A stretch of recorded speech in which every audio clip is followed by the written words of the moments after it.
नमस्कार दोस्तों, मेरा नाम है मनीष और आज इस वीडियो में हम बात करेंगे बहुत इंपॉर्टेंट टॉपिक के बारे में बात करेंगे। स्टॉक मार्केट में रिटेल इन्वेस्टर को प्रॉफिट क्यों नहीं होता, कुछ इन्वेस्टर को प्रॉफिट क्यों नहीं होता और क्या गलती करते हैं उसके बारे में आज हम बात करेंगे।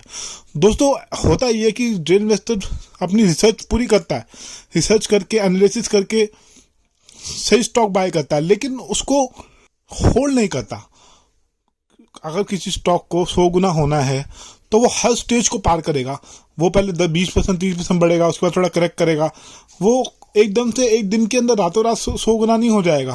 वो धीरे धीरे करके स्टेप बाय स्टेप बढ़ेगा। जैसे एक छोटा बच्चा होता है, वो धीरे धीरे करके ग्रो करता है, उसी तरीके से स्टॉक मार्केट में भी स्टॉक भी धीरे धीरे करके ही ग्रो करते हैं। इस जर्नी के अंदर वो न जाने कितनी बार करेक्ट करेगा। हो सकता है वो 30-40% 50% बढ़ने के बाद 20% करेक्ट करे, उसके बाद फिर कुछ कंसोलिडेट करे, जब उसके अंदर रिजल्ट अच्छे आएंगे फिर वो बढ़ना शुरू हो। तो रिटेल इन्वेस्टर स्टॉक को होल्ड नहीं कर पाते लॉन्ग टर्म के लिए, तभी वो अच्छा रिटर्न नहीं कमा पाते हैं। पहला रीजन ये। दूसरा एक गलती वो ये करते हैं कि कई बार ऐसा होता है कि हम कुछ ऐसे स्टॉक बाय कर लेते हैं, वो हमारे लेने के बाद नीचे आ जाते हैं, करेक्ट कर जाते हैं। और कई बार क्या होता है कि 2 साल 3 साल तक रेट ही नहीं आते उसके, वो नीचे के रेंज पे ही ट्रेड होते रहते हैं। जैसे मान लो मैंने 1000 रुपये का कोई स्टॉक लिया, वो आ गया 800 रुपये 700 रुपये, वो 800 रुपये 700 रुपये 900 रुपये तक आएगा, 980 तक आएगा, मतलब मेरे रेट के पास आएगा, उसके बाद फिर नीचे घूम जाएगा।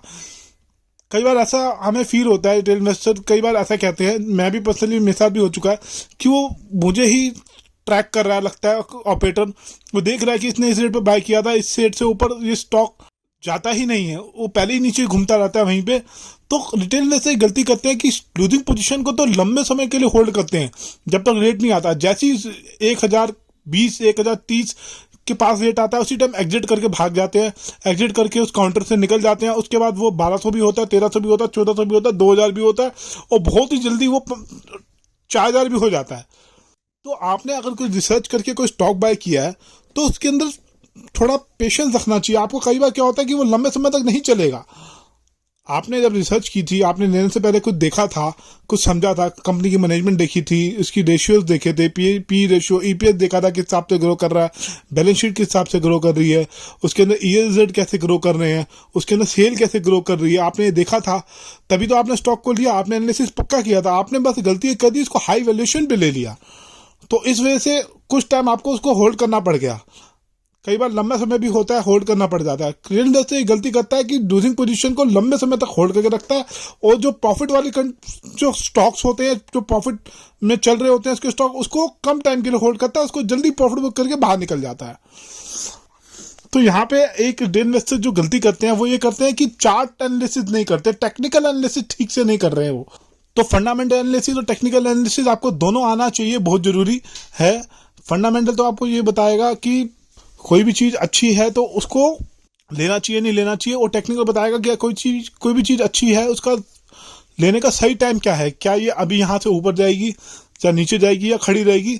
ये चार्ट हमको बताएगा, चार्ट रीड करना आपको आना चाहिए। चार्ट रीडिंग एक्सरसाइज है, ये आपको बताएगी कि इसको कितने टाइम तक होल्ड करना चाहिए। दोस्तों, स्टॉक मार्केट में मैं 2009 से हूँ। मैं सच्ची बोलूँ, आपको ऑनेस्टली बोलूँ, ऐसा नहीं है कि मैंने स्टॉक मार्केट में बहुत बड़े बड़े झंडे गाड़े हैं, मुझसे भी नुकसान हुआ है। मैं भी कई बार ऐसा होता है कि कोई स्टॉक मैंने ले लिया और वो 25-30% नीचे हो गया और लंबे समय तक उसके रेट नहीं आए। तो गलतियां हर किसी से होती हैं, लेकिन गलती करके हमें सीखना चाहिए, आगे वो गलती ना हो, वो गलती हम ना दोहराएं, वो गलती हमसे रिपीट ना हो, उसके लिए हमें कोशिश करनी चाहिए। तो इसका सोल्यूशन ये है कि आप विनिंग स्टॉक को, बढ़ते हुए स्टॉक को बढ़ने का मौका दें, उसको पूरा खिलने दें। एक माउंटेन बनता है, माउंटेन को पूरा बनने दें, तब एग्जिट करें जब उसमें राइट टाइम आए। और सारा पैसा एक साथ मत लगाएं स्टॉक में, सिस्टमेटिक वे में थोड़ा थोड़ा करके बाय करें और थोड़ा थोड़ा करके ही सेल करें। एक स्टॉक को अगर मान लीजिए 100 रुपये का स्टॉक है, अगर उसको 5000 या 10,000 होना है तो वो हर स्टेज को पार करके धीरे धीरे ऊपर जाएगा। और अगर आपने शिप में बाइंग की होगी, मान लीजिए आपने अगर कोई स्टॉक 100 रुपये पे लिया, उसके बाद वो 80 हो गया, 80 पे भी लिया, 70 हो गया, 70 पे भी लिया।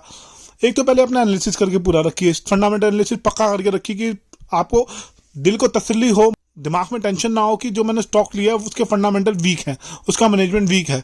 आप एक चीज़ पहले अपनी पूरी करके रखिए, अपना होमवर्क पूरा करके रखिए कि स्टॉक के फंडामेंटल स्ट्रॉन्ग है।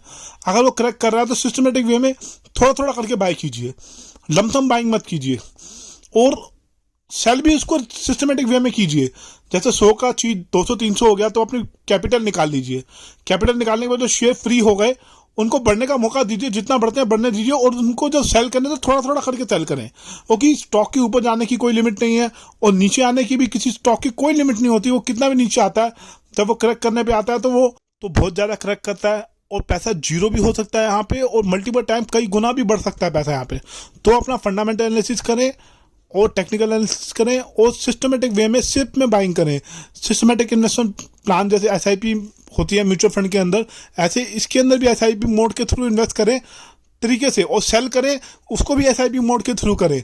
मतलब 100 पे आपने लिया, 300 पे बेचा तो आपने अपनी कैपिटल निकाली, जो फ्री के शेयर हो गए उसको 300, 400, 500, 1000, 2000, 3000, वो जितना ज़्यादा जाता है जर्नी के अंदर, चाहे उस पीरियड के अंदर आपको 10 साल लगे चाहे 15 साल लगे, सिस्टमेटिक वे में सेल करें। तो उससे क्या होगा कि आप हर रेट का मजा ले रहे हैं, हर रेट पे आप थोड़ा थोड़ा क्वांटिटी बाय सेल करते जा रहे हैं।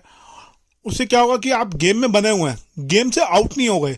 जो स्टॉक की जर्नी है, ऐसा तो नहीं है कि स्टॉक की ट्रेडिंग बंद हो जाएगी या कंपनी का बिजनेस बंद हो गया।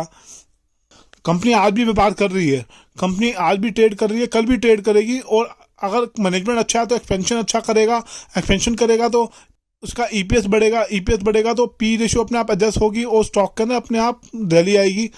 बेसिकली यहाँ पे डिमांड एंड सप्लाई का खेल होता है। जिस स्टॉक की डिमांड ज़्यादा होती है, सप्लाई कम होती है, उसके अंदर राइज आता है। तो दोस्तों मैंने कोशिश की आपके सवाल के जवाब देने की, जो मेरे चैनल के थ्रू मेरे फॉलोअर ने पूछा था। तो उम्मीद करता हूँ कि वीडियो अच्छा लगा होगा। वीडियो अच्छा लगा तो लाइक कीजिए और कमेंट कीजिए।